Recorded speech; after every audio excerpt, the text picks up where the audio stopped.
खुलुमबाय नोंथांमोनखौ बयखौ बरायबाय। दिनै 23 अक्ट'बर 2023 बाराय जाबाय समबार। फैदो दिननि खौरांफोरखौ बेखेवनोसै।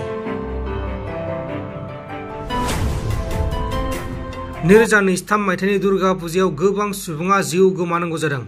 बाक्सा डिस्ट्रिक्टनि सिङाव थानाय रुपुय हालामावबो बाथौ फुजा आरो दुर्गा फुजायाव सानै बर' सुबुङा बाइकजों जाब्रबथाय जानानै जिउ गोमादों।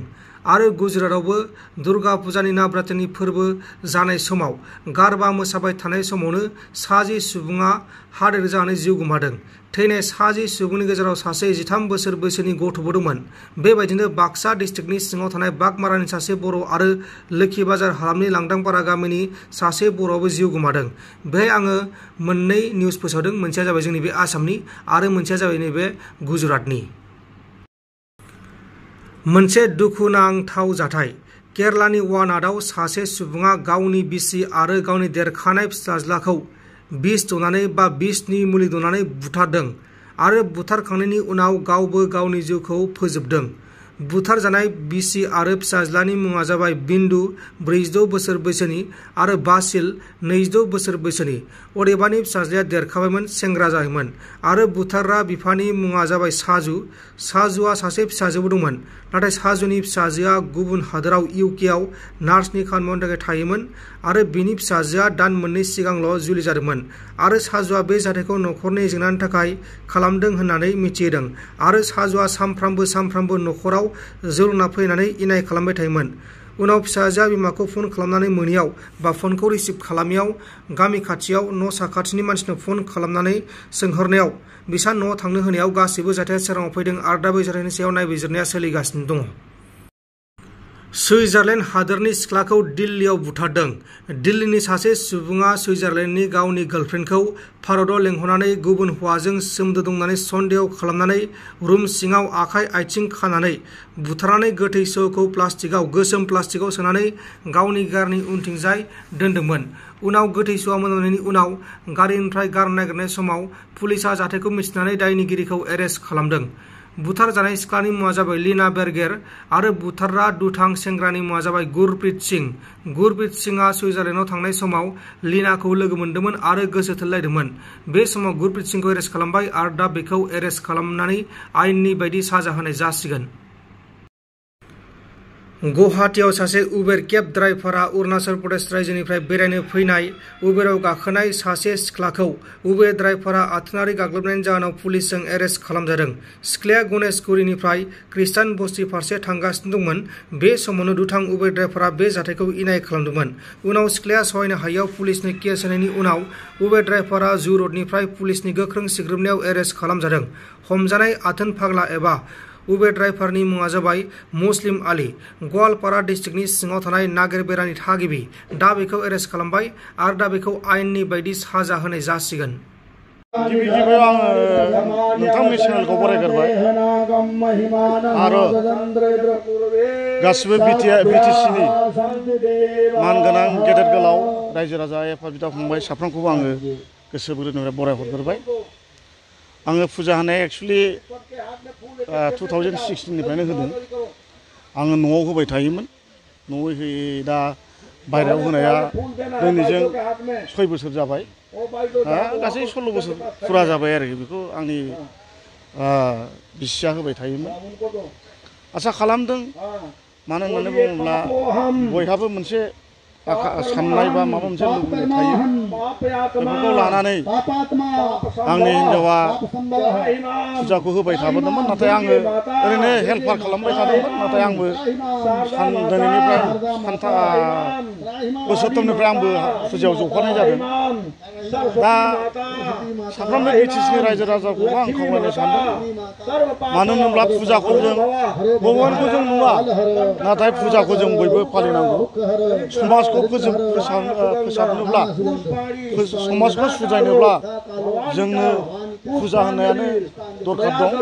दा फुजाखौ आं बयबो साफ्रोमबो बिटिसिनि रायजो राजा बिथांमोनखौ खावलायो, फुजाखौ बयबो सनमान होनांगौ। जिखि धर्मआनो जाया मानो, जों मोनफ्रोमबो धर्मआवनो फुजा होनाया थाखायो। दा फुजानि गेजेरजों जोङो गोबां समाजनि बेले बेजे बेखौ जों फोसाबनो हायो।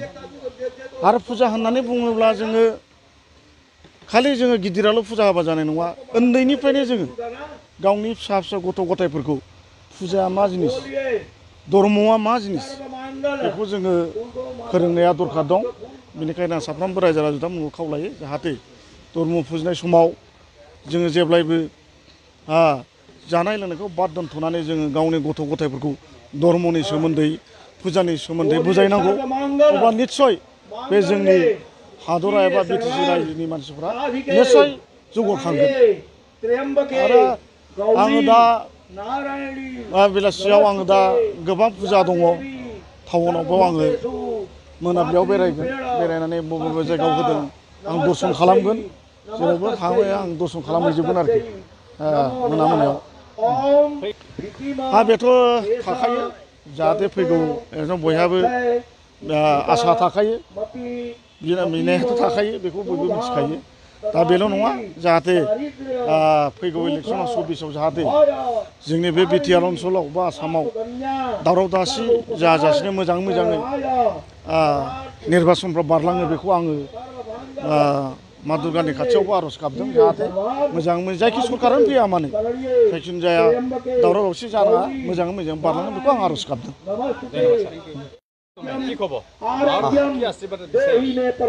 চাওক প্রতি বছর এই দুর্গা পূজা উদযাপন হয়ে আহিছে আর মা আমার কারণে প্রত্যেক বছরেই এই 4 দিনের বাবে এই ধরণীত আহে আহি পেলাই আমাক আশীর্বাদ দি যায় আর আমি সেই আশীর্বাদ শিৰত লৈ আমি আমার জীবনটো পরিচালনা কৰোঁ আজি শ্রীযুত মাননীয় রাজীৱ ব্ৰহ্মচাৰৰ ঘৰত পূজা উদযাপন হৈছে আজি মহা অষ্টমী এই অষ্টমীৰ পুণ্য লগ্নত তেখেতৰ ভক্তি আৰু আমাৰ শ্ৰদ্ধা ভক্তি আমি সকলো উজাৰি দিছোঁ মায়ে যেন আমাক আশীৰ্বাদ কৰে আমাৰ বিশেষকৈ বড়োলেণ্ড এই অঞ্চলৰ বিশেষকৈ অসমতো আছেই ইয়াৰ বাহিৰেও আমাৰ কোকৰাঝাৰৰ যিটো বৰ্তমান পৰিৱেশ আগতকৈ বহু উন্নত হৈছে আমি এতিয়া ৰাতি 12টা 1টালৈকে কিন্তু ৰাস্তাত আমি ঘূৰিব পাৰোঁ আমি ফুৰা চকা কৰিব পাৰোঁ আমাৰ তেনেকুৱা কোনো টেনশ্যন নাই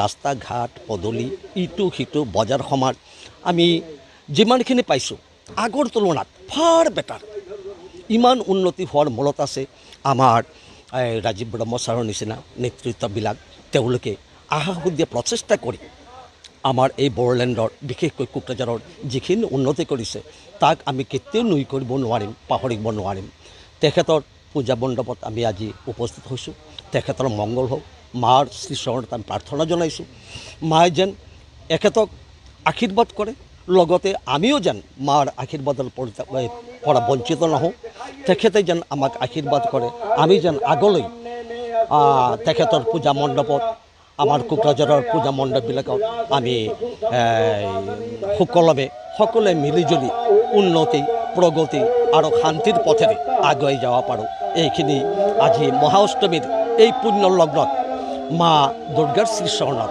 প্ৰাৰ্থনা জনাইছোঁ আৰু আপোনালোকক মৰম জনাইছোঁ नोंथांमोन दिननि खौरांफोरा बेखिनिल'मोन बेखिनिसिम नायनायनि थाखाय नोंथांमोननिसिम रोजा रोजा साबायखर गोजोन्थों एसेनोसै जय बर' हारिनि